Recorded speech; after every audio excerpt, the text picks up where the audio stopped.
Siyanibingelela abazalwane egameni lenkosi yethu uJesu Kristu. Inkosi nomsindisi empilweni zethu. Siyakubonga Nkosi uJesu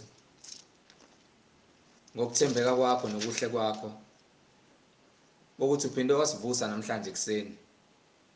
Sisaphila kulesikhathi samanje. Ngizothanda ukubingelela bonke abazalwane abalalele egameni lenkosi yethu uJesu Kristu. Umfeli wethu nomsindisi wethu. Yena izulu kungelakhe. Nomhlaba ungowakhe. Nakho konke okuphakathi. Ngibingelele nabo bonke abalaleli abalalele. Ngibengisacela ukuthi umuntu nomuntu athathe iBhayibheli lakhe njengamanje ngoba isona isikhathi lesi sokuthi sihlole konke okubhaliweyo. Ukuthi wena lokho okholelwa kukhona ikona yini lokho uNkulunkulu akushoyo ezwini lakhe kuyiBhayibheli phakathi. Isona isikhathi lesi sokuthi sivule iBhayibheli sibe nokuqonda. Ngizovula ngomkhuleko. Baba egameni lenkosi yethu uJesu Kristu oyinkosi nomsindisi. Siyabonga Baba. Sibonga ubuhle bakho nokuthembeka kwakho. Nokuthi wena washiya izulu weza wasifela thina. Ukuze thina sibe ngamadodana namadodakazi ombuso wezulu. Intando yakho mayenziwe Baba empilweni zethu sisemhlabeni. Njengoba yenziwa nasezulwini sikunika udumo ngazo zonke izikhathi. Ngoba wena wedwa ungcwele. Sikungcwelisa igama lakho. Usithethelele nakuyiphambeko zethu Baba. Esizenzile enyameni ngokungaqondi nangokungazi. Usigcwalise nangothando lwakho sikwazi ukuthethelela labo abasonayo. Singangeniswe ekulingweni kodwa usindise kokubi. Ngokuba umbuso ungowakho namandla nobukhosi kuze kube phakade. Amen. Angihambi ngedwa abazalwane, ngihamba nomfowethu uZondi la. Ngisasho namanje ngithi thatha iBhayibheli lakho usondele nalo. Over to you Nondaba. Siyanibingelela abazalwane ngegama lenkosi yethu uJesu Kristu ongumsindisi ongumnini mandla wonke okuyena esiphila ngaye ngentando yakhe nangamandla akhe. Amen. Noma ngabe ufuna ukukholwa iqiniso kodwa uphila ngaphansi kwesandla sakhe ngoba egcineni uyena okwahlulelayo. Uqala ahlulele ngezwi la emhlabeni sisaphila. Mase ukuthi uma sesifile mesahlulele ngezulu iJerusalem elisha aphinde ahlulele futhi nangomlilo oyichibi lwesihogo la khona abangafuni ukulandela izwi lenkosi abaningi bayophelela khona. Amen. Siyambonga uNkulunkulu onamandla oyedwa owakhe konke ngentando yakhe nangobuhlakani bakhe nangokujula kolwazi lwakhe ongekho owakwazi ukulifica. Noma ngabe kuthiwa uyiscientist wake wayespacini, noma ngabe kuthiwa uhlakaniphe kangakanani ngokwakho ubhala izincwadi zize zeqe 100 kodwa ngeke uze udale lutho. Bonke uNkulunkulu esekudalile wena ususebenzela phezulu kwakho ukuzama ukuzenza uNkulunkulu ngamandla akho nangobuhlakani bakho. Kodwa lo uNkulunkulu wethu esimkhonzayo ingoba useqedile ngakho konke. Incwadi sekushoda ukuthi igcwaliswe ivalwe. Amen. Amen. Ukuze kucace ukuthi obani abangabakhe. Njengoba siphila eqinisweni lika Jesu Kristu njengendodana eyithunyiwe ukuthi izogcwalisa lokho ekumele igcwalise ngobuhlakani bukaNkulunkulu nangamandla nezibonakaliso zikaNkulunkulu. Abaningi bancanelwe ama cold drinks, bancanelwe utshwala. Thina ngapha sincanelwe ubuhlakani nolwazi likaNkulunkulu. Yes Lord. Okuyiyona yodwa into esenza isilondoloze ekutheni sihlale eqinisweni singagudluki sishone ngakwesokudla noma ngakwesokunxele. Yes Lord. Uma kuukuthi igospel iyakuhlukumeza lesishumayelayo ukusho ukuthi uNkulunkulu akekho kwena. Yes Lord. Kusamele umfune ngokweqiniso ngoba labo uNkulunkulu enibakhonzayo abafuna ukuthi nenze intando yenu ningenza intando kaNkulunkulu lo yedwa labo uNkulunkulu bamanga bonke labo uNkulunkulu bazoniholela esikhogweni. Yes Lord. Ukho konke okwenzakalayo noma ngabe ubani ozwa engazi ukuthi thina asinanhlonipho ingoba lo sathane okungaphakathi kuwena okuholayo ukuvala amehlo. Amen. Wakulutha inhliziyo ukuze ungezukulazi iqiniso noma ngabe wakithi noma ngaba ngikwazi uma uzobheka mina ungazubheka iBhayibheli lakho uzoba nenkinga ngoba yonke into engikhulumayo uzobheka mina ngoba usathane wakho ufuna ufocus kumina ungafocus eBhayibhelini. Kodwa ke mina ngizoqhubeka ngimele ngimkhona kulesisekelo seqiniso esinguJesu Kristu kuze kube ukuthi uyabuza uqoqa ibandla lakhe noma kube ukuthi ke ngiyabulawa mengimele ngibulawe ngoba anginayo enye option. Ayikho enye indlela iqondile incane futhi ehanjwa yibona ihanjwa abangcwele abakwaziyo ukuthi bamele iqiniso. Uma kuukuthi unamadola axegayo noma unomgogodla weak ngeke uzukwazi ukuthi ushumayele ivangeli likaKristu ngoba bonke abashumayela ivangeli laKristu abapostoli nabaprofeti badlule ezinhluphekweni. Akekho wedla amagrebhisi ephuza iwayini ephila kamnandi ebusa enza yonke into ayithandayo. Cha, babephila ngendlela kaMoya engcwele and bonke abahamba ngendlela kaMoya engcwele bafanele ukuhlupheka and sikumele ukuthi fanele sihlupheke ngoba sizinikele ezwini likaNkulunkulu ngempilo zethu ngoba impilo zethu ezakhe asizenzeli umathanda. Haleluya, haleluya, haleluya, haleluya, haleluya. Siyambonga uNkulunkulu umnini mandla wonke kukho asindise kona nokuthi asinike ukuqonda nokuhlakani bakhe ukuze sikwazi ukumela izwi lakhe kuzona zonke izigameko singasabi. Asibasha kulomhlaba bakhona sebephilile ngaphambi kwethu wasibadala futhi kulomhlaba ngoba khona asebebhubhile ngaphambi kwethu. uNkulunkulu wazi konke. Thina lokho sikubonayo siphila kumoya owodwa kodwa ke uhlobo lezinyama olahlukahlukene kodwa lihosha umoya owodwa umoya kaNkulunkulu. Kulo moya uNkulunkulu asinike yona ke kule moya le asinike yona ukuthi sibe nayo yokuhlakani yokuqonda khona neyobulima phakathi khona nekaSathane phakathi khona neyobumnyama. Iningi imoya uNkulunkulu anayo kodwa kumoya oyedwa ngoba yini ke wakhile umuntu wamakha ngomfanekiso wakhe wamakha nangokuthandeka kwakhe wasemnika intando. Umuntu wesesebenzisa intando wayisebenzisa against uNkulunkulu. Ingakho nimelene nezwi kaNkulunkulu ningafuni ukulandela iqiniso ngoba yini uNkulunkulu akaphili ngaphakathi kunina manje iqiniso alikho ngaphakathi kunina. Uyayizwa lonto leyo. Ongiphe incwadi kaTimotheyu. Hallelujah. Yokuqala. Amen. Siqale lapha ngifuna uqale kuverse noma ngaqala verse 3. Hallelujah. Incwadi yokuqala yompostoli uPaul kuTimotheyu. Yes sir. Isahluko sokuqala. Hallelujah. Hallelujah. Hallelujah. Iverse lesithathu. Glory to God. Njengokuba ngakutshela mhla ngiya eMakedoniya ukuthi wohlala eEfesu ukuze uyale abathile ngokuthi bangafundisi okwahlukileyo futhi banganaki izinganekwane nezindaba zolibo olukuzalana ezingapheliyo. Uma kuukuthi wena uyafundisa. Amen. Nangu umpostoli Paul wathuma umyalelo onika uTimothy ethi akahlale eEfesu.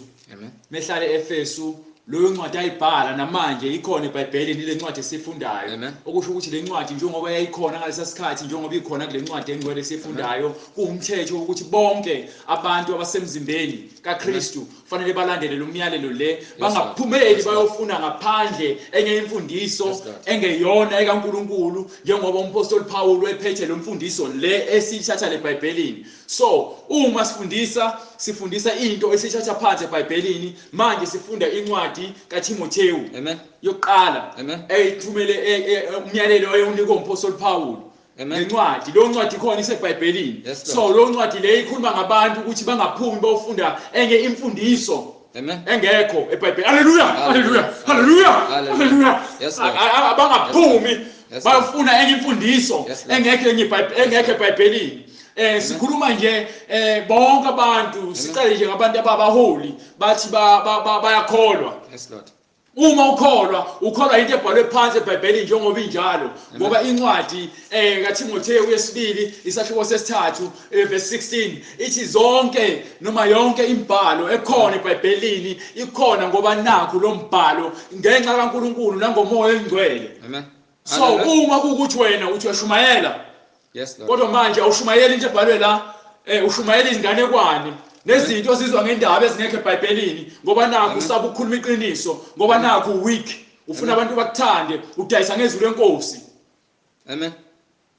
Hallelujah. Uma ukuthi umoya engcwele ukho kwana ngaphakathi, umoya engcwele ukhona ozokwazi ukuthi ubathole uwasebenzise ngalendlela le afuna ngayo. And ngikhona manje ngimile la ngoba nakho umoya engcwele ungikhethile, angizikhethanga. Yes, Lord. Angigcotshiwe umuntu, ugcotshwa umoya engcwele ngoba umoya engcwele uyiqiniso, umoya weqiniso kuphela engikhuluma ngawo. Hallelujah, glory to God. Njengokuba ngakutshela mhla ngiya eMakedoniya, njengoba washilo umpostoli Paul ukuthi Timothi mzukwane eMakedoniya ukuthi ohlala eEfesu ahlale eEfesu ukuze uyale abathile ngokuthi bangafundisi. Manje sithi ngale ncwadi le siyala abathile, abantu abahola amabandla ngoba sikhuluma ngebandla bathi umuntu othi ke ufundisa ngomfundiso kaKristu siyamchallenge ngale ncwadi le ukuthi angafundisi ngokuthi bangafundisi okwahlukileyo, angafundisi into ehlukileyo, futhi banganaki izinganekwane nezindaba zolibo lokuzalana ezingapheliyo. You understand? Hallelujah. Ukuthi yonke lento le abantu abafundisa ngayo. Amen. Amen. Isikhona encwadini kwakhulunywa ngayo ukuthi abantu bayeke ukufundisa ngezinto ezingekho eBhayibhelini. Amen. Ubani owathi eBhayibhelini umuntu kumele abhabhathiswe, kumele aphakamise izandla ngoba isikhanda avume inkosi njengomsindisi kube ukuthi ekuphelele. Amen. Ubani owathi eBhayibhelini abantu uma beza uNkulunkulu kumele babe nama expectations ukuthi kumele bona bathole umqomelo wemali nemoto nezibusiso zezinto eziphathekayo. Yes, Lord. Ubani? Amen. KwabaseRoma isahluko 16. KwabaseRoma isahluko 16 verse 17. Yes sir. Ngiyanincenga bazalwane ukuba niqaphele ababanga ukwahlukana. Manje sinenkinga. Hallelujah. Sinenkinga manje. Amen. Sinenkinga abantu abahlukanisa izwi lenkosi phakathi nendawo. Bafuna ukulisebenzisa ngentando yabo hayi ngentando kaNkulunkulu. Nenzuzo embi. Ngenzuzo embi baphika umoya oyingcwele. Yes, Lord. You understand? Bakhuluma izilimi ezingekho. Amen. Bekhuluma izilimi ezingekho bashumayela ngento engekho eBhayibhelini. Yes, Lord. Abashumayeli ngesono. Ngiyanincenga bazalwane ukuba niqaphele ababanga ukwahlukana nokukhubekisa. Abantu ababanga ukwahlukana nokukhubekisa yilabantu abavula lezindlu zabo ezincanyana namagamanya lawa abasebenzisayo emasontweni abo. Hallelujah, hallelujah. Basebenzisa amagama angasile, amagama angekho eBhayibhelini. Amen. Ngoba yini bazenzela izinkanuko benza uhlukano phakathi kwemfundiso kaKristu. Yes, Lord. Wonke umuntu okholelwa kuKristu, wonke umuntu okholelwa kwimfundiso kaNkulunkulu wenza yonke into ebhalwe phansi eBhayibhelini ngendlela ebhalwe ngayo phansi, hayi ngendlela afisa ngayo nangendlela azizwa ngayo. uNkulunkulu wethu lesimkhonzayo odale izulu nomhlaba uyibekile imiyalelo yakhe ayishiki. Amen. Uma ingashiki lo myalelo okusho ukuthi wonke umuntu okhuluma ngoNkulunkulu, wonke umuntu ofundisa ngemfundiso kaJesu Kristu ufundisa abantu ukuthi ke bayeke ukufeba, bayeke ukuphuza, bayeke ukudaka utshwala, bayeke ukuphinga, bayeke uqamba amanga. Yes, Lord. Bephambene nesifundiso. Baphambene nemfundiso enafundiswa sona nini. Na imfundiso ibhalwe phansi. Sasifundisiwe siqedile. Into ekumele siyenze ukuthi sithathe le mfundiso le njengoba isifakiwe eBhayibhelini ngoba le ncwadi incwadi yokuphila le. Uma ufa. Yes, Lord. Uma ufa. Yes, Lord. Uyakwahlulela ngale ncwadi yokuphila le. Yes, Lord. Nahlukane nabo. Yayizo lonto le. Ukuthi wena uzothi lo mfana akanehlonipho noma lo mfana angimfuni. Lokho uma bana kusho usathane kwena ngaphakathi ukuthi isho kanjalo. Amen. Yes. Ngalo lokho uma wazi ukuthi ke ufundisa ngento ebhalwe phansi eBhayibhelini, uma wazi ukuthi wena lento efundile iphakathi eBhayibhelini and uyayigcina imiyalelo, uzokwazi ukuthi ke ithi incwadi ke wothanda umakhelwane wakho njengoba uzithanda. Amen.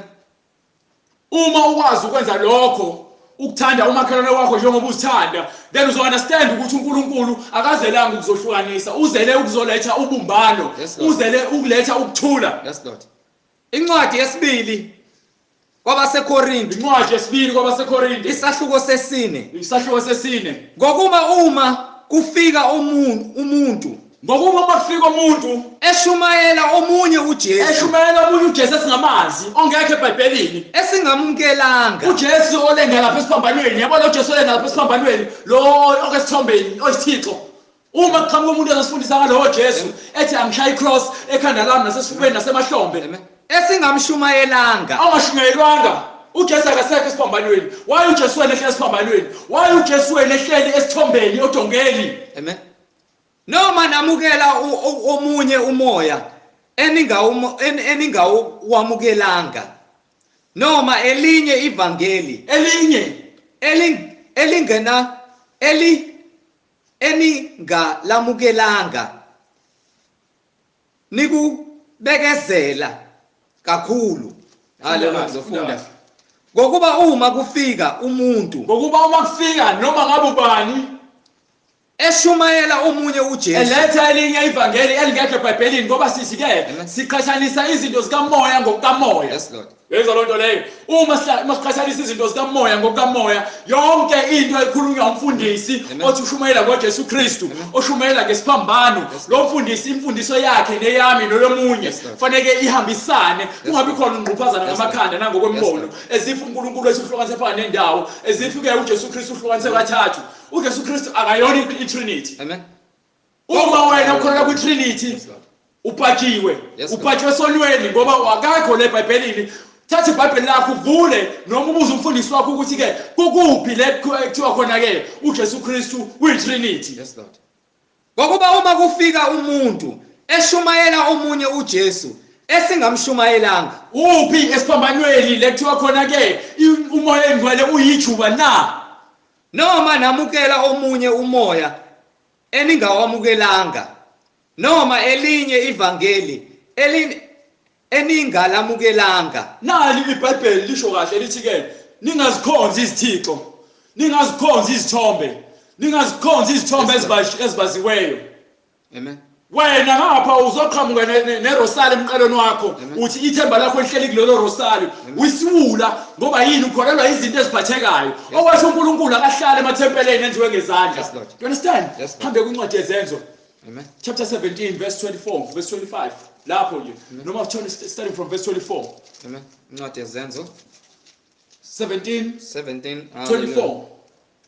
24. uNkulunkulu owenza umhlaba, uNkulunkulu yabona lo nkulunkulu esikhuluma ngaye, nesithi uNkulunkulu wenze umhlaba, uNkulunkulu wethu wenze konke, akadingeke akenziwe, wenze konke. uNkulunkulu wethu esimkhonzayo, angazi uNkulunkulu wasemaromini ononkulunkulu abathathu, akazi noNkulunkulu wakashembe esingamazi ukuthi uyinhloboni onabantu angithi manje sebeyophuma manje ku20 befa bevuka befa ayini bayavuka bengena esikhundleni esisodwa bekhohlisa abantu belandela lo nto bekholelwa amamfunge namanga nezinganekwane zakashembe neBhayibheli labo engekho eBhayibhelini. Amen. Wonke umuntu, yonke imfundiso ingoKristu, ayikho ngoshembe. Yes Lord. IngoKristu. Uma ufundisa umfundisi ufundisa ngento engahlangana noKristu, ungafundisi ngesono, umqambo amanga, uyisoni, ungayihlo, ubabakho uSathane. Amen. Ithini incwadi? uNkulunkulu owenza umhlaba nakho konke, wenze konke kuwo umhlaba nakho konke, yena oyinkosi, yena uyini? Oyinkosi, yena uyini? Oyinkosi yezulu nomhlaba. uNkulunkulu wethu uyinkosi, yena oyinkosi yezulu nomhlaba, yezulu nomhlaba. uNkulunkulu wethu lo engimkhonzayo mina akadingakala ukuze abonakale, aqhamuke ebonakala ngemisebenzi yakhe. Njengoba ngikhuluma nje, ngikhuluma ngenxa yakhe. Njengoba nje ngimlala nje, ngimla ngenxa yakhe. Uyazi ukuthi wenzani yena, mina angazi mina. Kodwa ngazi ukuthi ngihamba ezinyathelweni zakhe, ngihamba ezinyathelweni zikaNkulunkulu oyinkosi yezulu nomhlaba, osebenzisa leli veseli leli kumina ukuze ngikwazi ukushumayela izwi lakhe zwakale. Ngikhuluma ngezwi lenkosi, ngikhuluma izwi lenkosi. You understand? Angikhuluma ukuhlakanipha kwami, angiyelanga esikoleni kuyofundiswa iBhayibheli ngoba bonke labo abafundisa iBhayibheli bangamathuna ahambayo bafile ngoba bayasaba ukukhuluma iqiniso bavumela ukuthi abantu besifazane bashumayele. You understand? Ababhabhathisi egameni kaJesu Kristu. You understand? Babhabhathisa egameni likaYise noDana uMoya Engcwele. Benjalo nje futhi abashumayeli ngesono.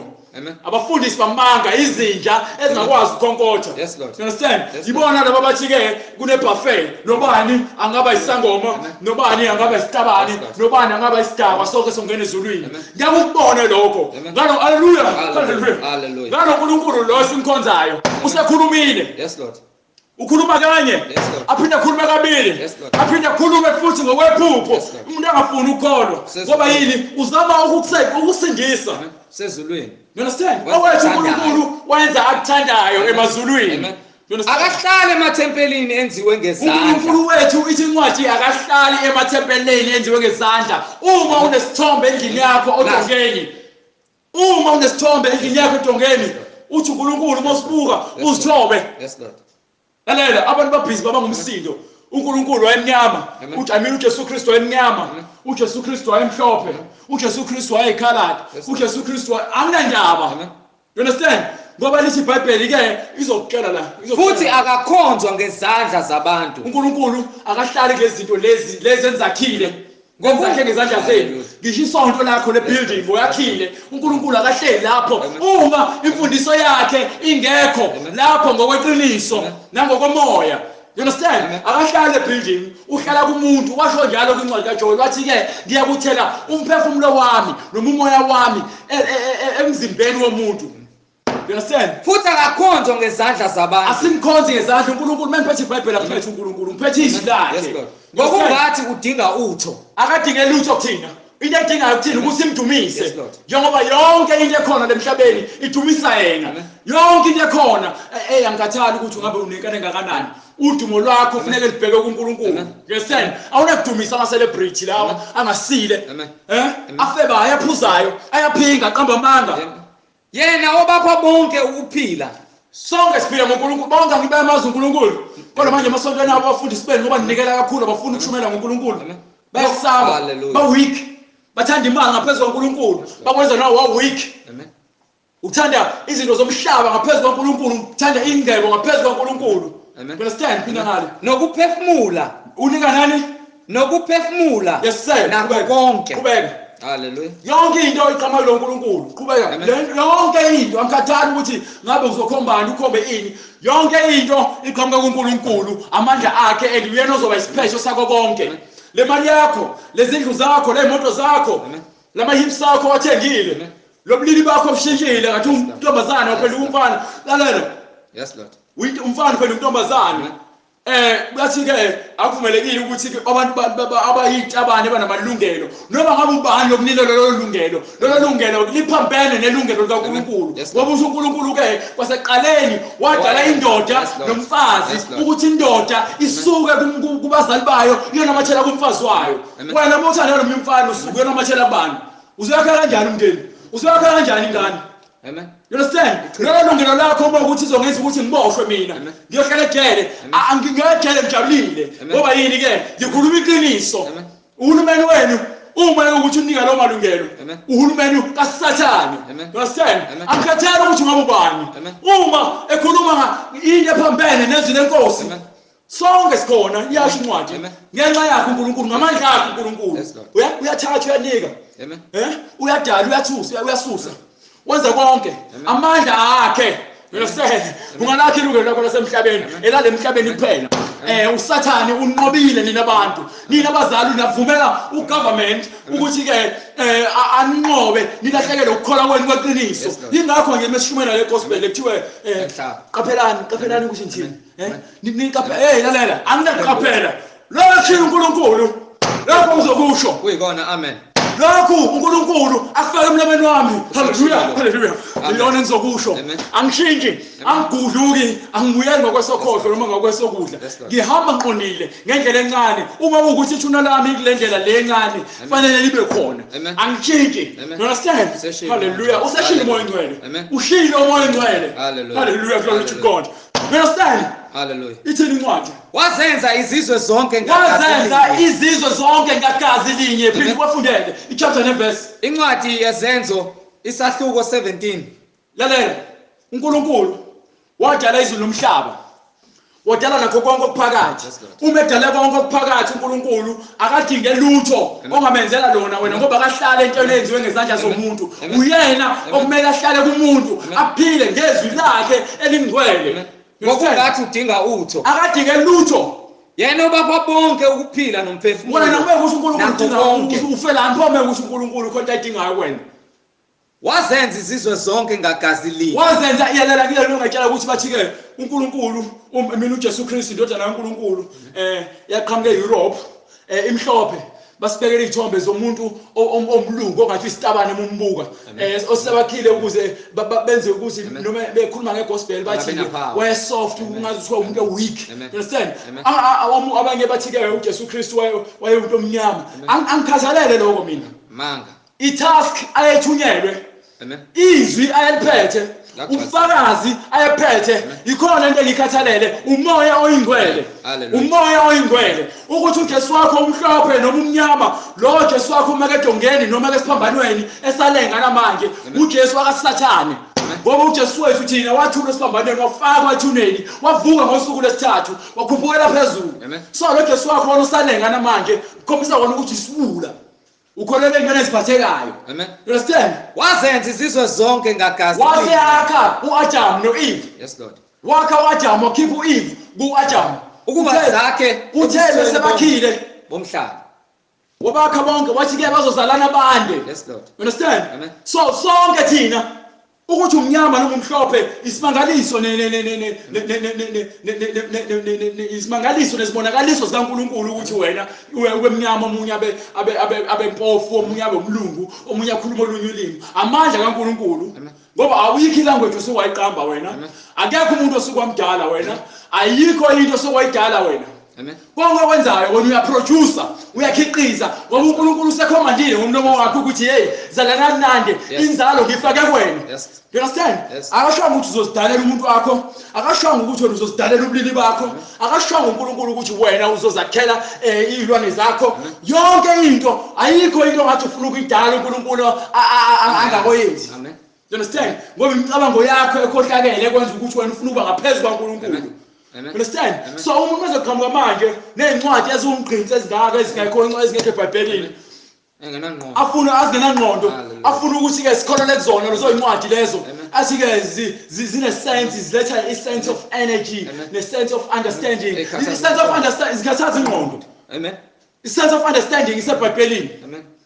I-sense of science iseBhayibhelini. Amen. Kuyifihlakalo konke. And hallelujah, glory to God. Understand? Uma ufuna ukwazi ngakho funda iBhayibheli. From Genesis to Revelation. Uma ungenayo uthisha ngakuze uqonde. Uma ungenayo imfundiso yomele iqiniso ngeke uze uqonde. Uzoqhubeka udwanguze ebumnyameni. Uzoqhubeka uhlabela amadlozi. Uzoqhubeka ube isangoma. Uzoqhubeka ufuna ube inyanga. Uzothi inyanga ikuyela esikoleni ube inyanga wisibula. Vele ngithakatha kanjalo. Nikuyela esikoleni ukuthakatha, nethakatha ingakho khona coronavirus kusawulunye izinga lokuthakatha lelo ingakho khona ingculaza elinye izinga lokuthakatha lelo ingakho khona iTB elinye izinga lokuthakatha lelo niyathakathana lokho nithi ke abantu abamnyama kuphela nonke niyathakatha nonke yafana. Understand? Inhliziyo zenza ikhuni nithakatha ngenhliziyo nicabanga izinto zobubi. Hallelujah, glory to God. Uyayizwa loo nto leyo. Akekho umuntu ongcono kunomunye, akekho umuntu oright kunomunye. uNkulunkulu oright ngaphezulu kwethu sonke. Thina ukuze kube khona ubulungiswa kuthina fanele sihogele umoya wakhe oyingcwele siwuthathe lo moya kube ifa lethu uphile thina ngaphakathi. Uthola kanjani? Ngezwi izwi lenkosi elingcwele. uNkulunkulu wakha wonke lo muntu okhona emhlabeni ukuthi ke agcwale ithini incwadi. Wazenza izizwe zonke ngagazi linye kuba zakhe ebusweni bonke bomhlaba. Usika injiya phuma igazi elibomvu. Usika mina phuma igazi elifanayo nechayini igazi elifanayo. Isikhumba sisho lutho. Umsebenzi wokuba obedient ezwini kaNkulunkulu oholela ekutheni wena usindiswe ebhujisweni kwalomhlaba. Akekho uNkulunkulu wamaChina, akekho uNkulunkulu wabantu abamnyama yedwa, bonke uNkulunkulu bethi wakha zonke izizwe ngagazi linye. uNkulunkulu uyedwa umoya oyingcwele Amen. umoya oyingcwele akekho hambe kule ncwadi le kaJohane chapter 3 verse 12 or verse 13 Amen. akekho umuntu osekwabona uNkulunkulu akekho noyedwa umuntu ongaclaima ukuthi unesithombe sikaNkulunkulu ojongeni lokho kuwubula ngezinga eliphakeme. Understand? Hallelujah. Ithini incwadi? Incwadi kaJohane isahluko sesithathu Yes sir. kuyivesi le-12. Yes sir. Nxa nginitshelile okomhlaba Yes sir. kanakholwa Zonke lezi zinto lezi uJesu Kristu ethu wakhuluma ngazo batshela ngazo bebengakholwa. Nangu setshela uNicodemus uthi noma manje kuthiwa ngiyachazela. Awu understand ukuthi umuntu ufuna azalwe kabusha azalwe ngokwamanzi nangokomoya. Uma ngikutshela ukuthi umuntu ufuna azalwe kabusha wena utshela ukuthi umuntu ufuna aphinde sinyeni sikanina. Umqondo wongani wonga understand umqondo wenyanga. Understand? Izinto zikamoya akaziqondi. Understand? Uthini manje uJesu Kristu? nxa nginitshelile okomhlaba Nxa nginitshelile okomhlaba nangakholwa. Hallelujah. Hallelujah. Hallelujah. Ehhe.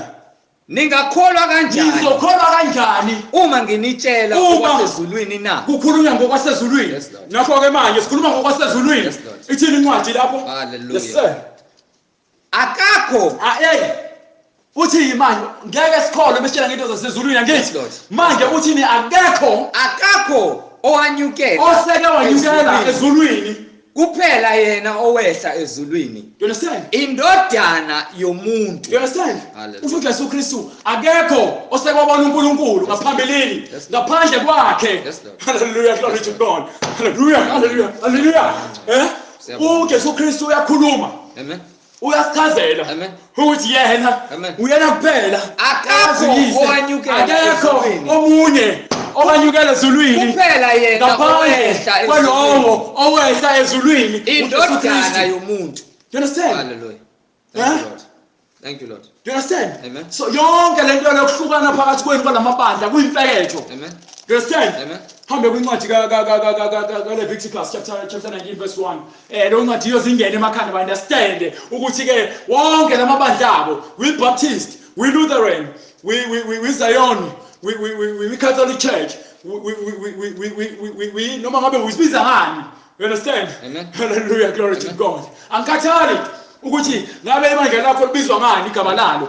Uma lelo bandla lelo kungelona likaKristu. Amen. Uma lelo bandla lelo lingashona laNkulunkulu oqala nje sibheka igama ngoba uthi imiyalelo yokuqala ekhona nomunye lokuqala eminye imiyalelo ekhona eBhayibhelini ithi ke othanda ungaqambi amanga. Amen. Ungaqambi ungabe ufakazi wamanga. Uma uyesontweni enegama elingekho eBhayibhelini ufakazi wamanga ngoba uyofakaza into engekho. Uyofakaza kanjani ngokuthi uNkulunkulu uyiBaptist Church? Ekubeni uNkulunkulu angazange ayisho lonto ukuthi iBaptist Church. Usicela sizwe kwincwadi kaLeviticus ukuthi uNkulunkulu uthini. Amen. Hallelujah, glory to God. Incwadi uLeviticus. Incwadi Leviticus Isahluko 19. Isahluko 19 verse 1. Verse 1. uJehova wakhuluma kuMose. uJehova. Hallelujah. Ukhuluma uJehova. Hallelujah. Akhulumi uShembe. Akhuluma umhlengi. Akhuluma uBright. Akhulumi iCatholic Church here. Akhuluma iBaptist Church here. Akhulumi omunye umuntu ukhuluma bani? uJehova. Uthini uJehova? uJehova wakhuluma kuMose. uJehova wakhuluma kuMose wathini? Yisho kuyo yonke inhlangano. Tshela yonke inhlangano lalela uma hallelujah glory to God. Uma wena ungekho lenhlangano ekhuluma ngayo la wena uzibiza ngenye inhlangano engekho eBhayibhelini. Yenzolondo leyo ngisawuphinde ngiyichaze futhi 9 indaba la. Uthi uNkulunkulu uIsaac wazala ke uEsau waphinde wazala uJakobe. uJakobe wathandeka emehlweni kaNkulunkulu ngoba welandele imfundiso nemiyalelo kaNkulunkulu.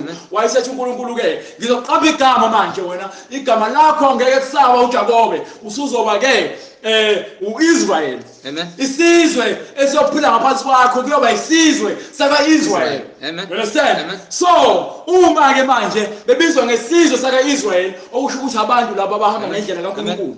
Abantu abahamba ngendlela kaNkulunkulu abalandela imiyalelo kaNkulunkulu abenza uthanda kwabo. Uma wena uzenzela uthanda kwakho awusona awuyena wesizwe sakwaIsrael ngoba kuthiwani ke uNkulunkulu washo kuMose wathi uNkulunkulu wathi kuMose Yisho kuyo yonke inhlangano yabantwana ngikuyinhlangano yabantwana bakwa-Israyeli lapho uJesu Kristu eqhamuka khona. You understand? Uthi kuyo niya kuba ngcwele kumele sibe ngcwele ngokuba mina Jehova uNkulunkulu wenu ngingcwele. Uma ibandla lakho lingekho ngcwele, Amen. lizoqamba amanga lithi li-Baptist Church, li-Catholic Church, li-Apostolic Church, li-Lutheran Church, libiza ngayo yonke imfeketho egama elingekho eBhayibhelini. You understand? Ube offended, uphatheke kabi, ushabeke ngoba yini vele igama lesonto lakho alikho eBhayibhelini. Uma ushabeka ufuna ukumprovela ukuthi likhona, ngikhombise uthi uNkulunkulu-ke siyakuba ngcwele ngokuba yena ungcwele. You understand? uJehova wakhuluma kuMose. Yes sir. Wathi yisho kuyo yonke inhlangano yabantwana bakwa-Israyeli. Bonke abantwana bakwa-Israyeli. Uthi kuyo akashonga ukuthi abantwana ba-Israyeli bakwa-Israyeli. Yabona manje bethiwa-ke nguzondi Sibongo ngizodaba. Uma ngizala nginomndeni ingane zami zihamba ziyohlala kwenye indawo noma-ke zikwenye indawo bese-ke kuthiwa-ke le mntwana lo umfana kaZondi owakwaZondi umlando ukuthi ngiphumaphi kahle hle vele naseBhayibhelini azikho ibongo akhona yedwa umuntu onesibongo eBhayibhelini. Ngingathi-ke ngifuna ungikhombise ngeBhayibheli lakho ukuthi ubani onesibongo eBhayibhelini. Banamagama mase kuthiwa indodana kabani. Wonke umuntu indodana isibongo into esinikwe manje ngoba naku sekumele sihlukaniswe ngokozalo kodwa-ke ngokweBhayibheli akekho umuntu onesibongo. Uthi kuyo niya kuba ngcwele kumele sibe ngcwele ngokuba mina Jehova uNkulunkulu wenu ngingcwele. Uma ibandla lakho lingekho ngaphansi kwemfundiso kaNkulunkulu alikho ngcwele. Incwadi kaLeviticus chapter 11. Incwadi kaLeviticus chapter 11 verse 44. Verse 44. Ngokuba nginguJehova uNkulunkulu wenu. uNkulunkulu wethu uJehova. Amen. Yes sir. Ngalokho zingcweliseni imalala uma kuthiwa singcwelise khona into okumele uyenze. You understand? Hallelujah. Khona into okumele uyenze. Amen. Yayizwa loo nto leyo. Hallelujah. Nibe ngcwele sizingcwelise sibe ngcwele ngokuba mina. Right. Akushiwo ukuthi-ke zingcweliseni nibe ama-Baptist. Akushiwo ngokwenjalo mhlawumbe lapho. Zingcweliseni nibe ngcwele. Akushiwo ukuthi-ke sizingcwelise sibe amashembe.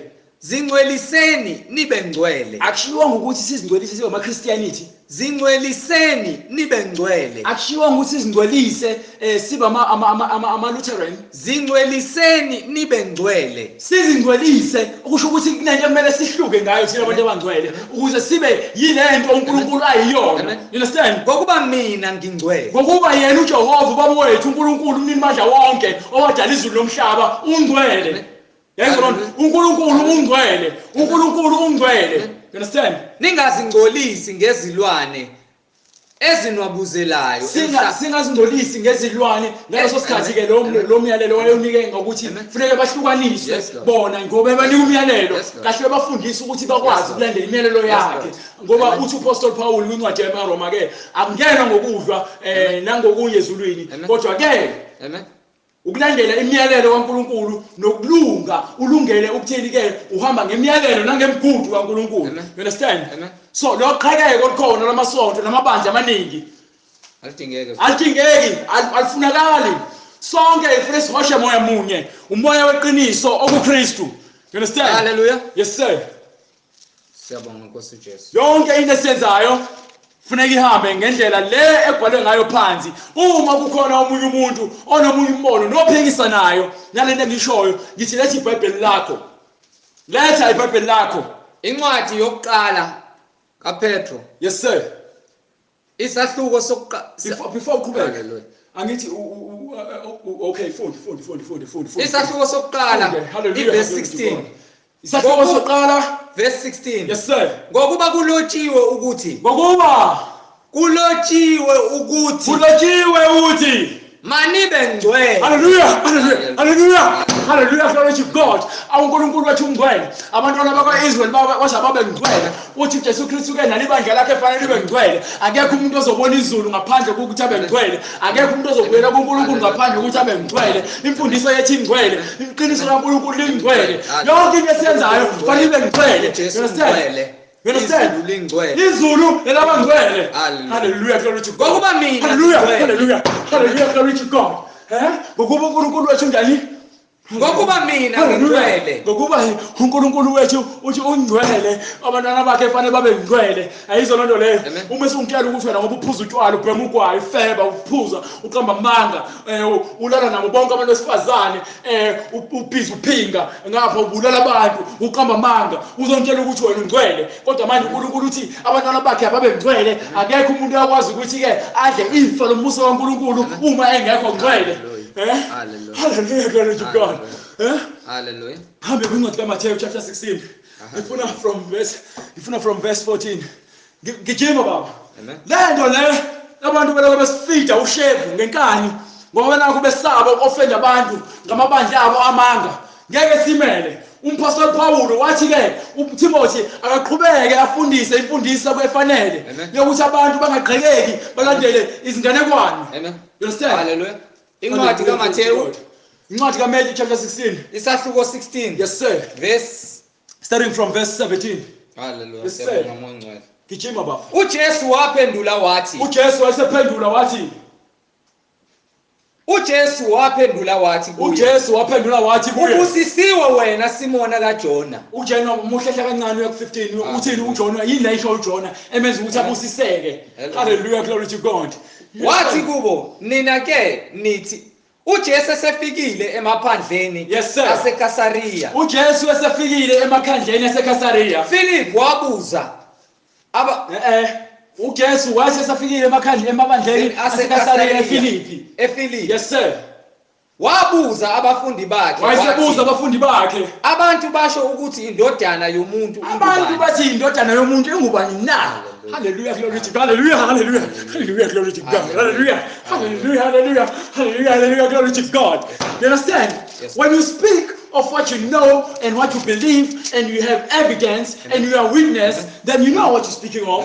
You understand? You speak with confidence. You speak with courage, with boldness. Awukhulumi ngemfeketho engazi ukuthi wena lento ekhulumayo ucupha isoka. Asisicupha isoka lana. Sikhuluma into ebhalwe phansi eBhayibhelini. Sikhuluma ke ubuhlakani nolwazi nokuqonda kwaNkulunkulu, hayi kwamhlengi. Hallelujah, glory to God. Hallelujah, hallelujah. Bathi abanye basho uJona. Abanye bathi uJesu Kristu uJohane. Yes sir. Umbhaphathizi. Yes sir. Abanye bathi basho uEliya. uJohane umbhaphathizi, akusho ukuthi uJohane wakambhaphathizi. You understand? uJohane umbhaphathizi. Umsebenzi ayawenza lo. So uma isonto lakho kuyisonto lababaptist, lisonto lababaptist. Lonke ibandla isonto lababaptist. Lifundisa abantu ukuba babaptist. Uyabona imfeketho? Uyabona ukugula kwabantu? Uyabona ukulahleka kwabantu? You understand? Balahlekile. Hallelujah, glory to God. Hallelujah, hallelujah.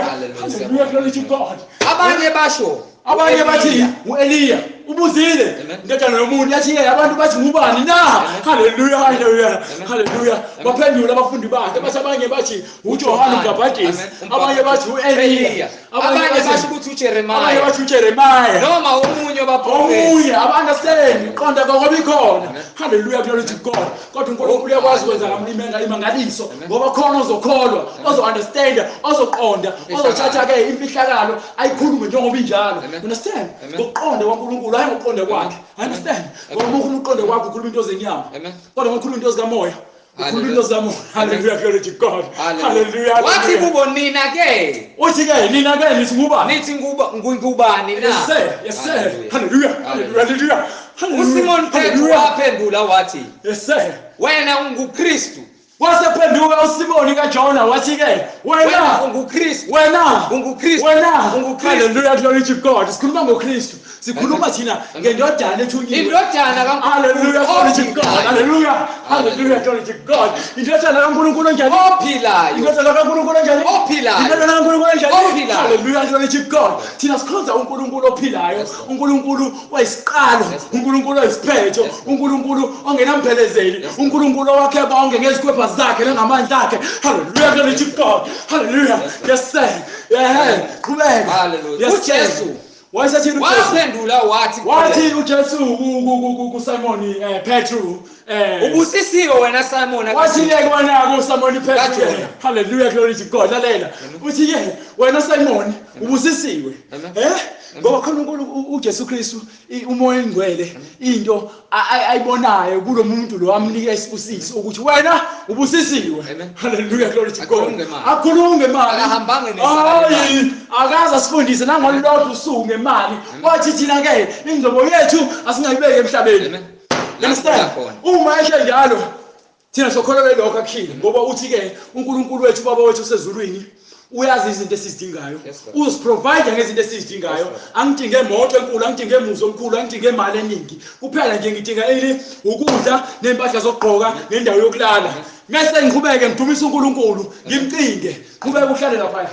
Hallelujah, glory to God. uJesu waphendula wathi kuye ubusisiwe wena Simona kaJona, ubusisiwe wena Simona kaJona, ngokuba inyama hallelujah inyama indaba ngalabafundisi benu abanazi isambulelo baprofitha ngezinto zenyama, bahlele enyameni, abambulelwanga ngeqiniso, noma sebembuleliwe bayabaleka bafana bancamela ukuphenduka izinja ezamavili ezingakwazi ngisho ukukonkotha ngoba yini ke basaba abanye abantu. Uthi uJesu Kristu ke ungasabi umuntu okwazi ukubulala inyama, saba yena lo okwazi ukubulala bobili. Hallelujah, glory to God. Manje ngiyacela ukuthi ke qaphela ukuthi uthini lento esho izoqhathana nezitabane, lento esho izoqhathana nabantu. Lalela, uyini wena uthuli njengami, wena uzofa. Hallelujah, uzofa uma ufunga yazi indlela esihogweni. Hallelujah, ngamane ngifele ekulungisweni nokufela emanyaleni. Hallelujah, glory to God. So uthi Jesu Kristu ke ubusisiwe wena Simona kaJona, ubusisiwe na Simona kaJona, ngokuba inyama negazi akukwambulelanga. Lalela, inyama negazi akusoze kwambulela umuntu kamoya engcwele. Ngeke inyama negazi akusoze kwakwambulela izinto zikamoya. Hallelujah, glory to God. You understand? Nami ngisaka enyameni ngifunda iBhayibheli, ngisafunda ngingaqondi, noma sengiqonda kwakunzima ukuthi ngihlukane nesono. Ngithi ke mhlawumbe uNkulunkulu uzo-understand. uNkulunkulu u-understand. Uma ethi ukufuna umsulwa, ufuna uclean, ufuna uhlambulukile, ugeziwe ngombhaphathiso egameni likaKristu. Mzukwana wakholwa ukuthi uJesu Kristu inkosi nomsindisi, wathatha imfundiso yonke asinike yona, wayigcina enhliziyweni, waholwa yiyona, wayigaxa njengomgexo nangomqhele, wahamba ngayo waziqhenya, waconfident ukuthi wena ke uphinde ufebe, ukuthi wena ke uphinde ufake i-makeup, ukuthi wena umuntu wesifazane ngeke usashumayela, ukuthi wena umuntu wesilisa manje uzofaka ibhlue eliqondile, uyakufelwa, uyakuphuza, uyakuphinga, ukuqamba amanga, uyakubulala abantu. Hallelujah, glory to God. Ubusisiwe wena Simona kaJona, ubusisiwe ngokuba inyama negazi akukwambulelanga lokho. Ngeke kukwambulele iqiniso, kodwa uBaba hallelujah osezulwini. Ngokuba inyama negazi akukwambulelanga lokho. Akwambuli izinto zikamoya. Inyama negazi akwambuli izinto zikamoya, kodwa uBaba, kodwa uNkulunkulu osezulwini owambula konke. Qhubeka. Uma uNkulunkulu esezulwini yambula konke, kusho ukuthi manje ukukhuluma umoya engcwele kuKristu, khuluma inyama.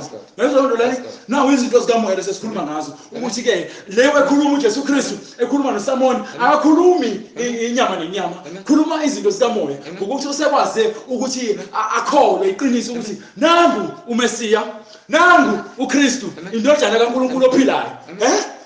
Nami ke ngithi kuwe wena unguPetru, wena igama lakho unguPetru. Phezu kwaleli dwala igama lakhe njengoba kuthiwa uPetru, na igama lakhe kusho ukuthi uyitshe. Ngokwembhalo ukhombisa wona ukuthi wamqamba wathi ke wena uyitshe, wena itshe idwala. Understand? Hallelujah, glory to God. uJesu Kristu wakwazi ukubona ukuthi uPetru ngizomsebenzisa abe njengami, abe yidwala. You understand? Uma idwala kusho ukuthi ke yile ngakho khona la ibandla lami, yizo lonto leyo ibandla lakhiwe kuKristu, utadiwe. Yizo lonto leyo nazi manje uzokwakha ibandla lakhe abantu ke bathi canga ukuthi mhlawumbe isonto noma indlu. Khulunywa ngemfundiso engena ngapha, umoya ongena enyameni kaPetru, umoya hallelujah awamukela kuKristu ukuze akwazi ukuthi athole imfihlakalo ngokuziqhenya nangokwazi eshaya ubufakazi. Yizo lonto leyo. Wathi ke manje wena ke ngithi kuwe wena unguphethu wena igama lakho nguPetru phezu kwaleli dwala phezu kwaleli dwala leli ngiyakulakha ibandla lami ngitshela ukuthi ke wena unebandla elibizwa ngeBaptist Church unebandla elibizwa ngawonke imfeketho emagama la kaShembe ama-Catholic Church yonke ama-Baptist Church yonke lemfeketho lena ama-Pentecost umuntu azaqamba igama Catholic Church Baptist Church imfeketho Nazareth Church yonke leyo nto leyo imfeketho moment isho ukuthini nona lonke leyo non-denominational asilutho asilutho revelation understand revelation kodwa nambulelo understand nisho amagama nisebenzisa amagama ukuze kuzokala ngazi ukuthi khona into elifumbethe kanti ni empty ni empty understand uthi ke uzokha idwala lakhe phezu kwaledwa uzokha ibandla lakhe ibandla wathi uNkulunkulu kuMose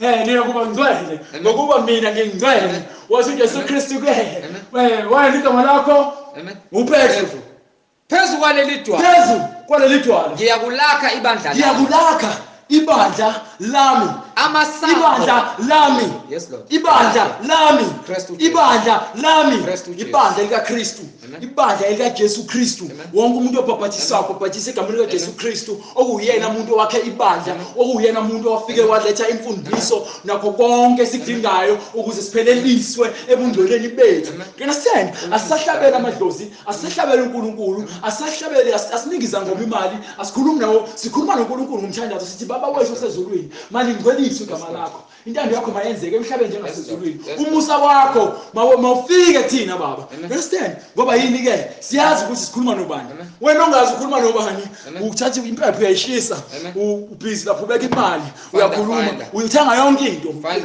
yezo lonto leyo uma ngahambanga kahle uzophindesa ngomeni uzocela ukuthi hayi kwakumele wenze ukuthi so manje kumele uphinde ukhokhe enye imali amakhandlela osweet kumele uphinde manje uedle enye imali uthenge enye inkomo uhlezi ukhokha thina uNkulunkulu akakhulumi ngokuthi simkhokhele thina akashongo uthi ayikho into esingamenzela yona ayikho into esingamenzela yona so uma uJesu Kristu ethi ibandla ngelakhe ibandla elikaKristu uma uJesu Kristu ethi ke ibandla elakhe ibandla elikaKristu Shembe awunalo ibandla ukuthi ibandla lenu amabandlenu noSathane amabandlenu nihola uSathane ngoba nenza ini izinkanuko zenyama yenu nikhuthuza abantu nithi ke ningoNkulunkulu nithi ke nisebenzela uNkulunkulu kodwa ngeke imfundiso niyamphika ngoba uNkulunkulu uthi asibe ngcwele nina nitshela abantu ukuthi ke abeze beyitabani nitshela ukuthi abantu abahlabela amadlozi nitshela ukuthi abantu ababe nabafazi nga2 nikhohlakele nigcwele umngcola ithi ke iBhayibheli ithi incwadi haleluya amasango eHadesi uthi kuleli dwala ngizokwakha ibandla lami amasango waseHadesi amen awayi kulahlula amasango asesihogweni angeke alahlule ibandla likaKristu you understand uma ngifa ngifela uKristu uSathane uhlulekile uSathane uhluleke ukunqoba unqobe inyama ukuthi usuqedile kodwa ke umzimba nomoya oyingcwele uhleli kumina angisuki angizisoli ngalutho konke ngikhuluma ngoKristu ngikumele haleluya glory to God you understand ngiyakunika izihluthulelo wazinika abafundi bakhe wakhuluma noPetru wathi ngiyakunika izahluthulelo ezahluthulelo uPetru wazidlulisela nakwabanye ababebafundisa beshumayela kubona ngoba nabapostoli babezonikwa izahluthulelo ezifanayo noPetru hayi ukuthi uPetru ezakhe yedwa izahluthulelo uyena oPetru izahluthulelo namanje izahluthulelo nazi lencwadini you understand oyakukubopha lezi izahluthulelo ziyakubopha manje emhlabeni uma ungafuni ukwamukela izwi loNkulunkulu ziyakubopha oyakukubopha emhlabeni okuboshiwe emhlabeni koba kuboshiwe uyaba kuboshiwe nasezulwini nalokho uyakukukhulula lokho ukhuluma manje yabona manje uma uvuma uNkosi ukuthi uJesu Kristu inkosi nomsindisi uyabhabhathiza egameni uyashintsha endleleni zakho zokunyama ngekuphinde uhlabela amadlozi ngekuphinde ufake iphandla ngekuphinde untshontshe ngekuphinde uqamba amanga ngekuphinde uphinge ngekuphinde ubulala abantu ngoba kukhululiwe uyabukhululiwe ezulwini ngoba sohamba ngendlela yokuphila enguKristu owaphakade ukuphila haleluya glory to God haleluya you understand khona wabayala abafundi wayithi manje wayala bani wayela bani abafundi haleluya uzongitshela ukuthi uPetru kwanikwa yena izikhiye wathi ke ngiyakunika okusho ukuthi lemfundiso ithathe wayesephinde wayela abanye abafundi ngemfundiso efanayo ukuba bangatsheli umuntu ukuthi ke ungatsheli umuntu onguKristu kuye onguKristu ubufakazi ugcwele manje izolonto le haleluya glory to God. Incwadi yompostoli uPawulu kwabase-Efesu Incwadi yompostoli uPawulu kwabase-Efesu isahluko sesibili isahluko sesibili verse 8 verse 8 ngokuba ngomusa nisindisiwe ngomusa nisindisiwe akusho ukuthi ngomusa nje wona sozovele ngobana ukuthi igama elithi umusa sovumelekile ukuthi uqhubeke ufuze ubheme uhambe esontweni no ngokuba ngomusa nisindisiwe sisachazana uzobuyize la uyibambe lehambe kwincwadi yaseKorinte incwadi yaseKorinte noma incwadi yaseGalatia ufune nje ngifuna uchapter uhambe kwincwadi yaseKorinte yokuqala chapter hallelujah ngifuna chapter 6 chapter 6 First Corinthians chapter 6 thank you Lord you understand amen 6 verse 9 lo ncwadi le kumele ingene emakhandaba incwadi yokuqala kwabaseKorinte isahluko 6 yes sir verse 9 yes sir kepha kanazi yini ukuthi abangalungile abayikulidla ifa lombuso kaNkuluNkulu na ngime lapho nje ungasaqhubeka ngoba sebeyazi ukuthi ifebe nabo bonke abangalungile abayikulidla ifa lombuso kaNkuluNkulu uma incwadi isho njalo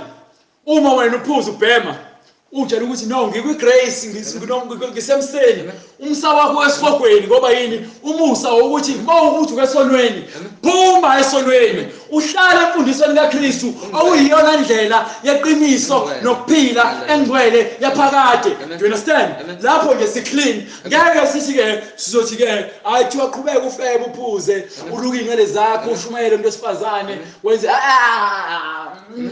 mthakathi wesihogweni ngabalengiso akukho lethiwa khona ke abantu abalungile ngibazwe esihogweni abangalungile babhalwe phansi abangalungile abangeke baze banuke ngokuba ngomusa nisindisiwe ngokukholwa manje ukholwa sesindiswe ngakho ngithi sisindiswe sikholelwa theni ke uma sifa sizavuka njengoJesu Kristu uma sihamba ngendlela ahambe ngayo esaphila esifundisa ukuthi sihambe ngayo simele ukuvuka nathi sithole umzimba wenkazumulo ngokuba ngomusa nisindisiwe ngokukholwa ngokuba ngomusa nisindisiwe ngokukholwa hey uma ungakholelwa ngemfundiso hallelujah glory to God nalo akuveli kini akuveli thina yes Lord awuna excuse amen awuna kuzidlandulela you understand kuyisipho sikaNkulunkulu isiphiwo osinikwa uNkulunkulu amen isiphiwo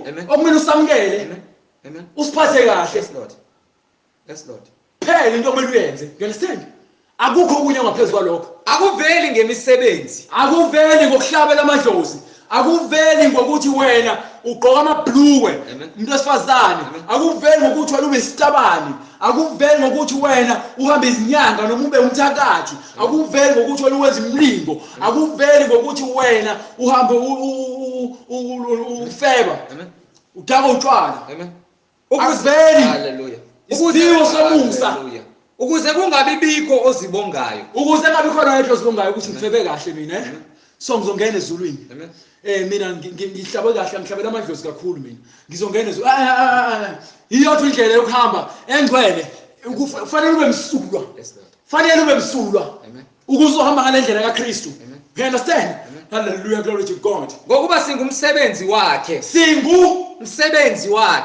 weza emhlabeni weza emhlabeni wazofela izono zethu ukuze thina sithole ukuphila kwangona phakade uthando uNkulunkulu asinike lona nimbonga nina ngeplate eligcwele ukonakala umphalazo wenja ngokuba singumsebenzi wakhe kuKristu Jesu singumsebenzi kaNkulunkulu kuKristu amen uJesu lalela ngithile bathi abantu iTrinity usho ukuthi noNkulunkulu abathathu umsangano lowo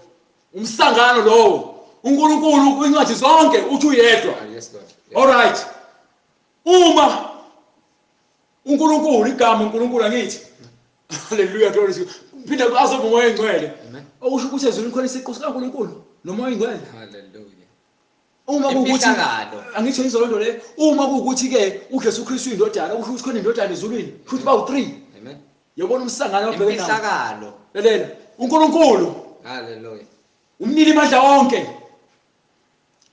uNkulunkulu umoya ingcwele into eyodwa Amen. uJesu Kristu umoya ingcwele Amen. hallelujah glory to God lalela uNkulunkulu wakha Amen.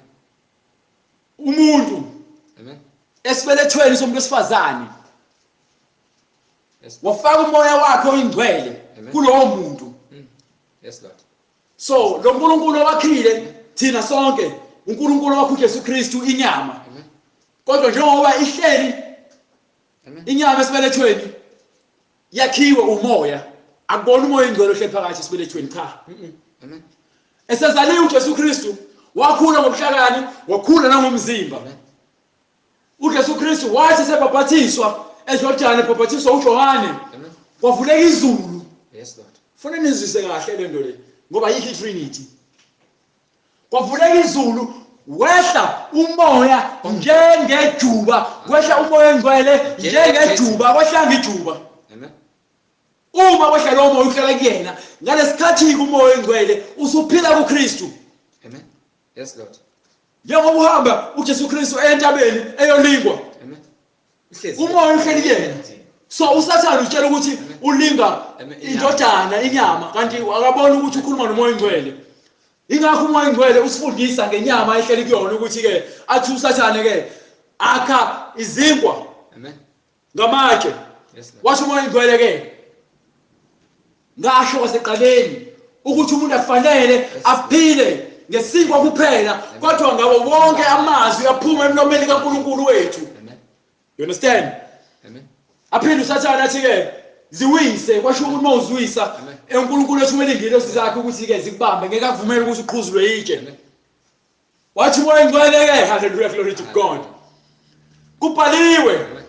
ukuthi ungamlingi uNkulunkulu wakho Yes, Lord. ukhela usathane ukhuluma nomoya oyingcwele kuKristu Yes, Lord. Ungaqhuzulwa yini into ayidala? yenzo lonto leyo Kusho indalo yakho wena. athi okwesithathu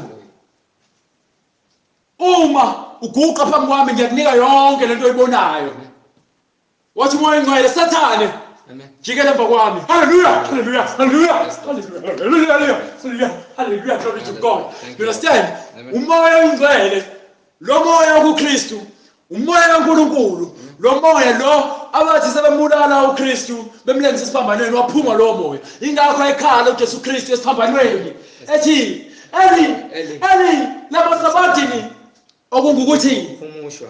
uNkulunkulu wami. uNkulunkulu wami uNkulunkulu wami. uNkulunkulu wami ungishiyelani na you understand hallelujah glory to God we thank you Lord Jesus siyambonga uNkulunkulu lamandla ngokuthi akwazi ukusimbulela imfihlakalo wathi uJesu Kristu eseshonile ethunweni 3 days kwenzeka njengesithembiso wavuka Amen. thembe sevuka uJesu Kristu Amen. hallelujah glory to God wazibonakalisa waletha ubufakazi Amen. wabagcwalisela abafundi bakhe ukuthi lokho engangikhulumile nani ngisaphila wonke amagama engakhuluma nani niyakholwa manje Amen. ngoba wangena valiwe emnyango ngomzimba oinkazimulo Yes, Lord. wathi ukuthula makube nani umzimba oinkazimulo kwazi ukuthi uvele uphinde ungaveli Amen. njengoba ke uJesu Kristu esifundisa Yes, Lord. uthi masikholwe ukuthi nathi uma siphila njengaye siyamukela lemzimba le siphila kwangona phakathi masijabulisa uNkulunkulu wethu Ngokuba singumsebenzi wakhe. lo moya lo mzimba oyinkazimulo umoya oyingcwele Yes, Lord. understand right understand Yes, Lord. lo moya oyingcwele uNkulunkulu Amen. lo moya lo osezulwini Amen. you understand Amen. uma uJesu Kristu lo mzimba wakhe enkazimulo esehambile beBethany nabafundi bakhe wathi hallelujah glory to God hallelujah hallelujah hallelujah glory to God wasihlalana eJerusalema ngiza kumthumela hallelujah glory to God umthokozisi Amen. Amen. Isipho esivela kuyise. isipho wenza njani ulomoya lowo Amen. wakhuphula yifu Amen. Amen.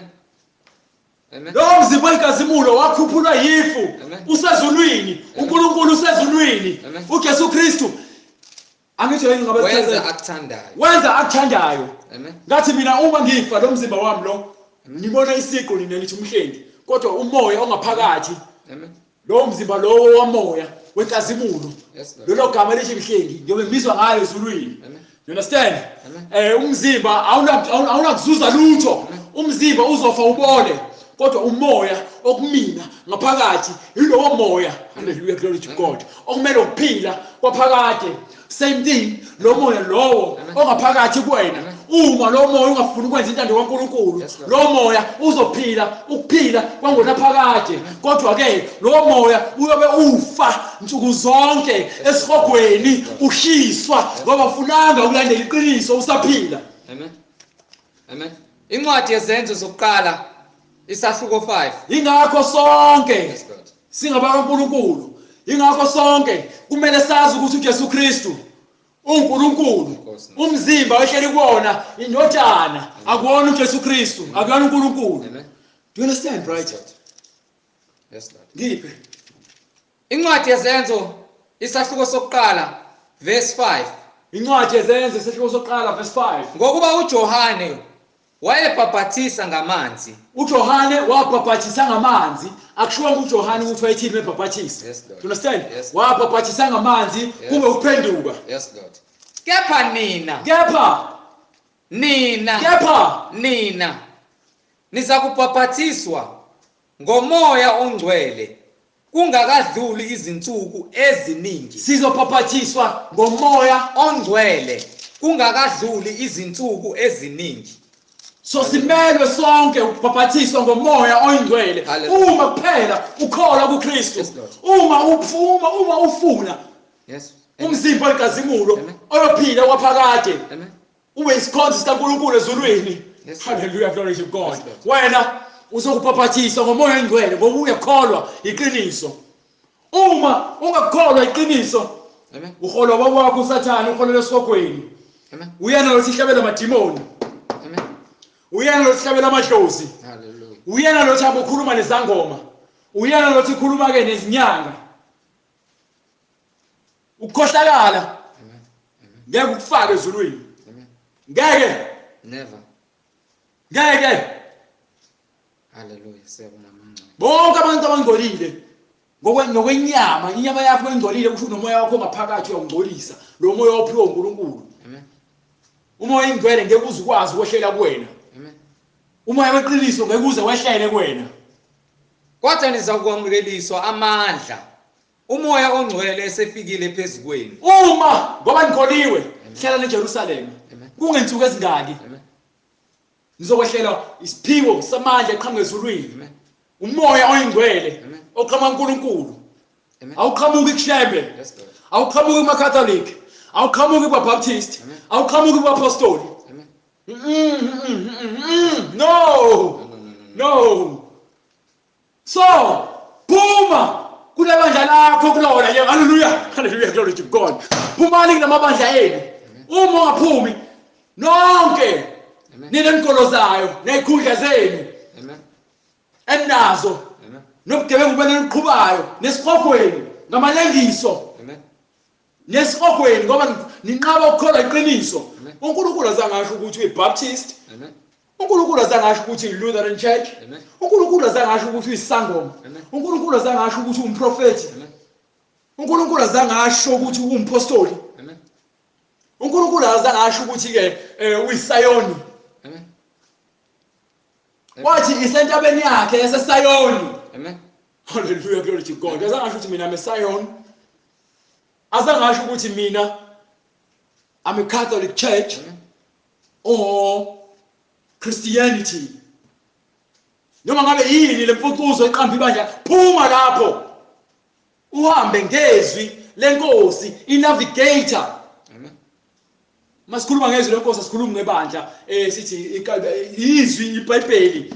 Izwi lenkosi iBhayibheli. Hallelujah. Ingakho sibiza le Intshumayelo ngokuthi izwi lenkosi ngoba iBhayibheli lithi iBhayibheli uncwadi kaJohane, hambe eqoleni uncwadi kaJohane isahluko sokuqala verse 1 khona sobatshela ukuthi ke izwi esikhuluma ngalo sikhuluma ngebandla thina, ibandla elikaKristu. So uma uthi uyakholwa iqiniso usemzimbeni kaKristu. Amen. Usemzimbeni kaKristu. hayi badleli kamhlengi anginabandla mina Hallelujah. awulandeli mina ulandela uKristu mina ngikufundisa izwi okumele ulilandele ongalandeli mina Ekuqaleni wayekhona ulizwi. ithini incwadi Ekuqaleni wayekhona ulizwi. ithini incwadi bright Ekuqaleni wayekhona ulizwi. eyiphi eBhayibheli eyiphi esahluko Ivangeli ngokuka Johani. ivangeli ngokuka Johani Isahluko sokuqala. isahluko sokuqala Ivesi lokuqala. ithini Ekuqaleni wayekhona ulizwi. sikhuluma ngezwi lenkosi izwi Amen. izwi Amen. kuphela izwi Wena uneTestament elisha eliblue elibhala uGideon. Livule. vula iBhayibheli Vula lakho lelo Bhayibheli. niyeke ukuba amavila Amen. ngijabulela ukuyokhokha iminikelo lapha yana neminikelo yeshumi Amen. ekuqaleni Ekuqaleni ukuthi khona into ezoyithola kuNkulunkulu ngeke uthola lutho kuNkulunkulu uma ungayilandeli imiyalelo yakhe zonke izibusiso zikuNkulunkulu zikuKristu ezikamoya ongcwele hallelujah glory to God isibusiso sokuqonda Amen. isibusiso solwazi Amen. isibusiso sokuhlakana isibusiso sokuzithoba isibusiso sokubekezela Yes God. Yes God. you understand ibusiso lezo oziphiwayo uNkulunkulu mahala Amen. Kuze kube sekufeni. kuze kube sekufeni uma uhleli kuzona Amen. Amen. so yonke lemfundiso abanayo abanifundisa yona amabandla ahlukahlukene nayo yonke lemfishimfishi lemfeketho abantshela ukuthi niyona aniyona Amen. uma niyona nobabona usathane hallelujah hallelujah hallelujah hallelujah hallelujah Yes Lord. you understand Amen. ayikho enye into esinganitshela yona ngeke simkhohlise Amen. yonke into esikhulumayo ithini incwadi Ekuqaleni wayekhona ulizwi. silifundisa izwi lenkosi ulifundisa ngezwi ulizwi wekwani Ulizwi wayekuNkulunkulu. Ulizwi wayenguNkulunkulu. ulizwi Nkulunkulu. ulizwi wayeku Nkulunkulu. ulizwi wayekhona ku Yena lo wayekhona ekuqaleni kuNkulunkulu. yonke into ikhomba kubani kuNkulunkulu. ushembe wayengekho uNkulunkulu Amen. Catholic Church wayengekho uNkulunkulu Amen. Christianity wayengekho uNkulunkulu Amen. Baptist wayengekho uNkulunkulu Amen. Amen. niyithathaphi ubani ngifuna ukwazi ukuthi ke hambe kuncwadi yaseGalatia Ulizwi waba inyama. ulizwi waba inyama Wakha phakathi kwethu. Sabona inkazimulo yakhe. Inkazimulo yozelwe yedwa kuyise. lalela Egcwele umusa neqiniso. yenzo lona ngoba yini akakhiwanga umuntu wesilisa nomuntu wesifazane wakhiwa umoya oyingcwele ingakho kuthiwa uyena yedwa ngoba oqala uAdam wafa yena akafanga uKristu Yes God. Mawuthi wafa wavuka Amen. Amen. you understand hambe kuncwadi yaseGalatia balahlekile Hallelujah. Hallelujah. wonke umuntu afundisa ngeBhayibheli ufundisa into ebhalwe phansi eBhayibhelini Amen. wonke umuntu afundisa ngeBhayibheli ufundisa into ebhalwe phansi Amen. kwincwadi engcwele kwizwi lenkosi Amen. kwizwi likaNkulunkulu Ulizwi waba inyama. Hallelujah. ulizwi waba inyama sayibona inkazimulo yakhe yena yedwa Amen. ngiphe Hallelujah. verse 6 Hallelujah. Incwadi kaMpostoli uPaul kwabaseGalatia. incwadi kaMpostoli Paul kwabaseGalatia Sahluko sokuqala. isahluko sokuqala Verse 6. yes sir Ngiyamangala ngokuba nimhlubuka masinya kangaka yena. sebelahlekile baphelile bahlakazekile bagcwele izintaba bafana nezimvu ezingelamelusi Amen. balahlekile ngoba bafuna into eziphathekayo banika iziwasho banika amakhandlela Amen. banika izintambo Yes God. banika impepho banika izibuko Amen. banika imithi Hallelujah. banika yonke into emfishimfishi Amen. Kunomunye umprofeti wamanga uthandazisa abantu ngalabo oKhayelisha ngegama lakhe. Hey hallelujah. bayathakatha Ngoba bafuna imali nabo inzuzo embi. umuntu ohlupheka ngokomoya uhlupheka nakwengqondo Amen. nangokwenyama Amen. ingakho niyigqila zezinto eziphathekayo uyakwenza noma ngabe yini Ngenxa yemali. ngenxa yemali Amen. wisibula Nodumo luyise.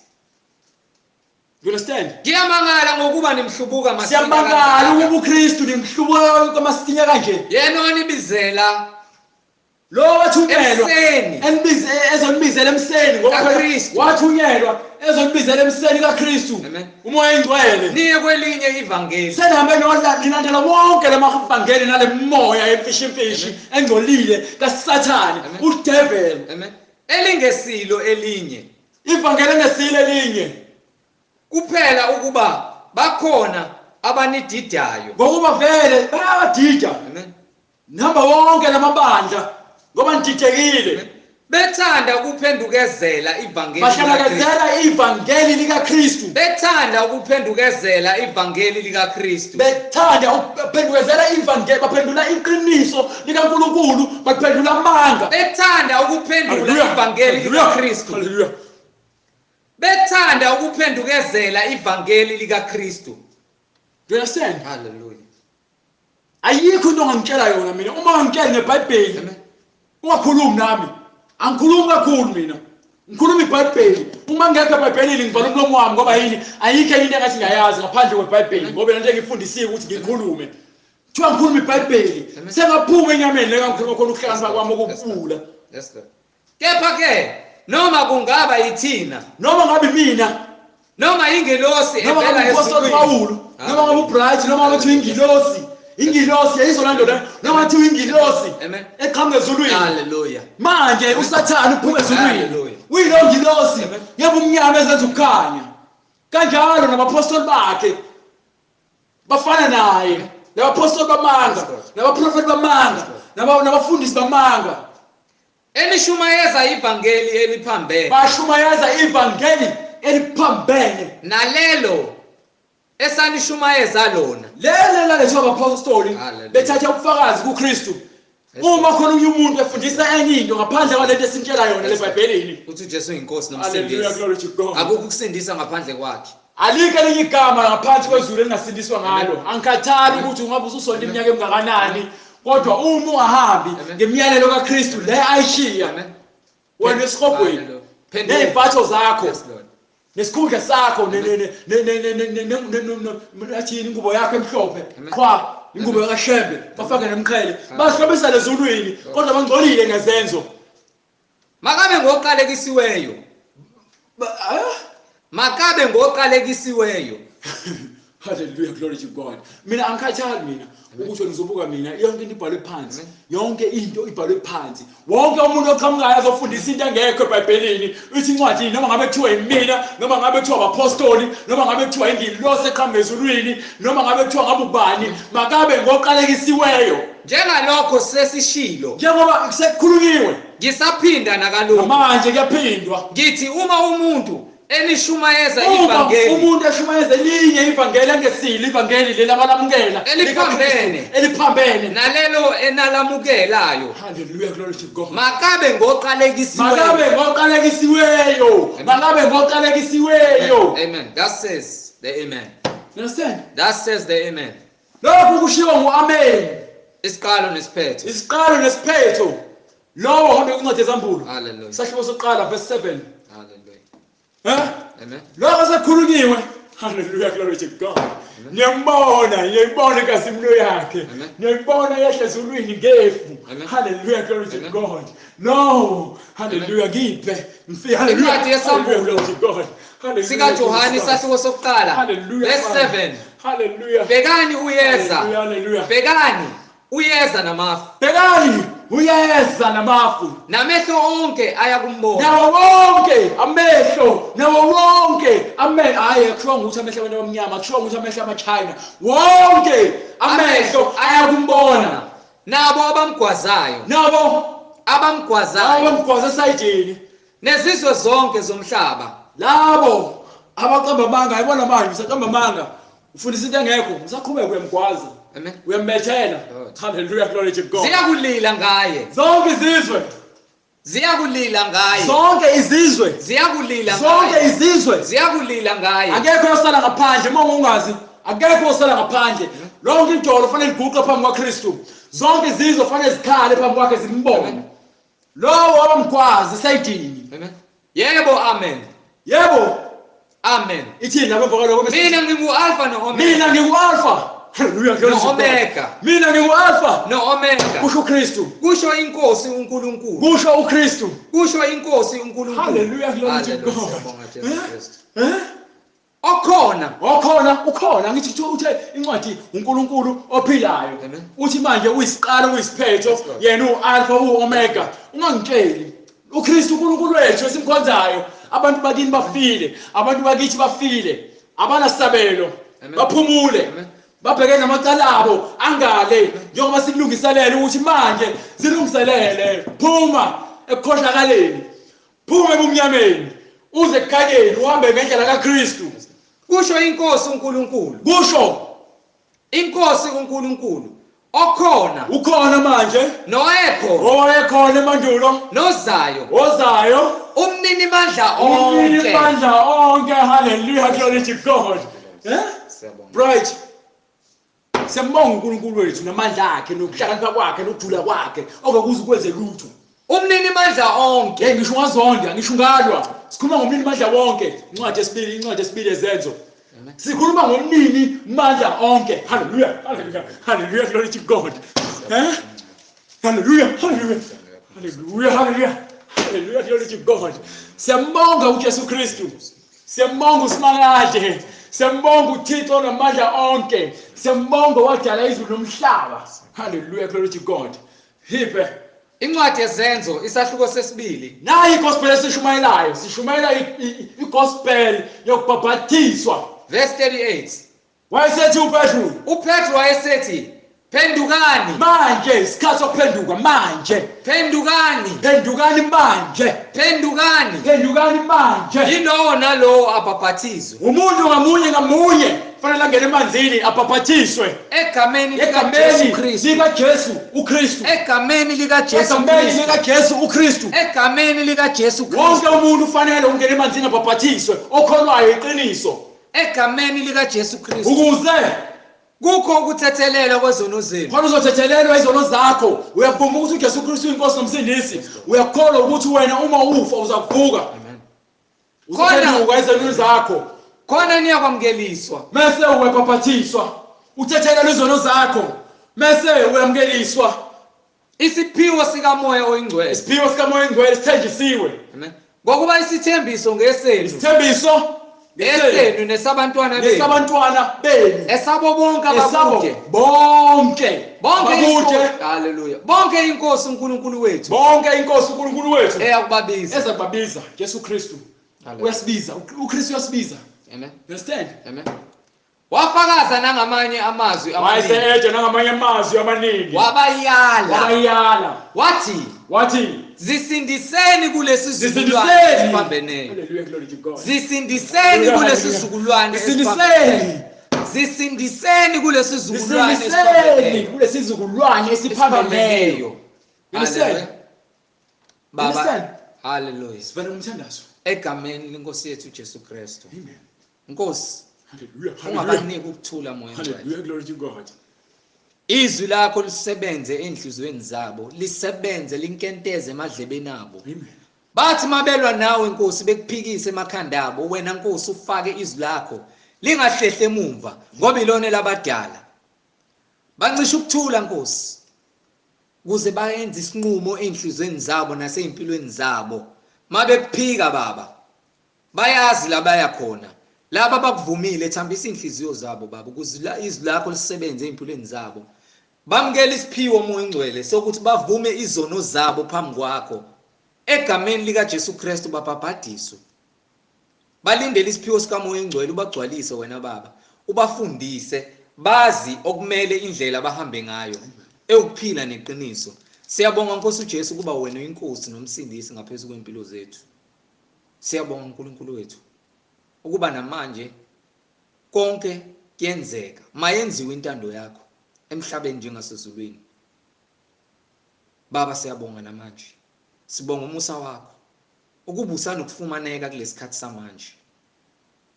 Uyanqongqotha Baba. Loyo naloyo ovula inhliziyo yakhe wena uyangena uhlale naye.